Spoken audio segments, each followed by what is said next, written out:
Well, as we get into the colder months, we are faced with the flu season and the continuing coronavirus pandemic. It may complicate the picture even further. Here to talk with us about the situation is Dr. SARIA SACCOCIO, the Ambulatory Chief Medical Officer and Department Chair of Family Medicine at Greenville Health Systems. Doctor, thank you so much for joining us this morning. Thank you. My pleasure. Well, for the first question, we know medical experts have been very adamant about everyone needing to get a flu shot this year. And the first question really is, do people seem to be listening? Yes, we are seeing an increase in the number of vaccines given this year at Prisma Health. And across the system and across South Carolina, we've administered approximately 12,000 more vaccines compared to the same time last year. All right, so definitely promising news to hear that there. Now, we do keep hearing about the combination of the flu season and COVID potentially being very bad, knowing that we've been dealing with the pandemic for a while, coming into flu season now. What are the biggest concerns of what we might see happen here?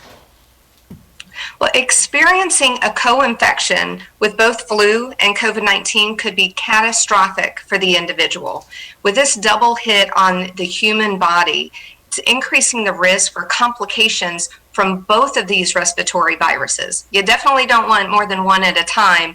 And certainly if you can prevent flu, and if you are at risk for COVID-19, which includes all of us, this is the best way to protect yourself. Absolutely. Anyone who's gotten the flu already knows how taxing that can be on the body. Same story goes for anyone who's had COVID-19 already. So having both at the same time, certainly not the recipe anyone wants to find themselves in. Now, when people get sick in the coming months, should they be tested for both the flu and COVID since the symptoms are so similar? Yes, that would be true. In fact, in most instances, it will be recommended to be tested for both. Now, if you've had COVID-19 in the last 90 days, it's perhaps not pertinent to be tested within those 90 days for COVID-19 as well. But this is what we know about flu and COVID-19. They're both respiratory viruses. You cannot tell the difference between these symptoms. They are indistinguishable. And it's possible to be infected with both at the same time. So for those reasons, yes, most instances now in this flu season with COVID, you'll be tested for both. Absolutely. Always best to be safe than sorry and cover all bases. Now, a couple weeks ago, DHEC said that there had been no flu activity since earlier this year. Does that still hold true to this day? Well, the flu is afoot. Now, there's 2 feet, I would say. We've had a total of 2 documented flu cases testing positive recently within our health system. Now, that's a low number. What we don't know is, will it be an early flu season or will it be late? We've seen in some years that the flu season can start in October or can start after January. That's why it's important to get that flu vaccine early. Those numbers are low, but the fact is that the flu has arrived, and we're going to continue to watch this closely. Yeah, even just a small number of cases shows that it's starting to ramp up and the season is starting. Now, we do know Halloween just a couple weeks away here, and many people are saying that despite the CDC's recommendations, they still want to go trick-or-treating. What are some safety tips that you can maybe advise for parents and kids as they get ready to try and celebrate the holiday as best they can?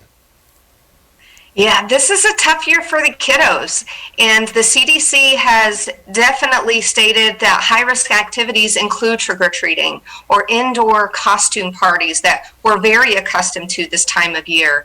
This doesn't mean that the fun is off the table, though, for this ghoulish holiday. Low-risk activities include decorating your home still. Don't forget to pull out your festive holiday flair, and carving pumpkins with the family. Having pumpkin contests can be something to consider.